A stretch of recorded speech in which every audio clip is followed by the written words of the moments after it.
আমি আপনাকে কিছু বলতে চাই। আমি জানি তুমি কি বলতে চাও, কিন্তু আমি আর শুনতে চাই না। একটা কথা তো বলুন, আপনি কি আমাকে ভালোবাসেন? না। মিথ্যে বলেন আপনি। আমি এমনই একটা আমি নাকি যে কেউ একজন আমাকে ভালোবাসে অথচ কোনোদিন ভুল হইনি। তবে আপনি একটা কথা জেনে রাখুন, আমি আপনাকে অনেক ভালোবাসি।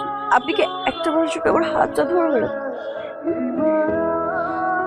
যাকে ভালোবাসতাম এই মানুষটার ভালোবাসা আমি আর কোনোদিন পাবো না। আমি শুধু ওই মানুষটার স্পর্শ নিয়ে সারাটা জীবন বেঁচে থাকতে চাই।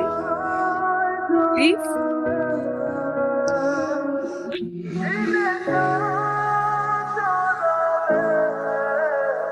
রিমি, রিমি, দরজা খোল।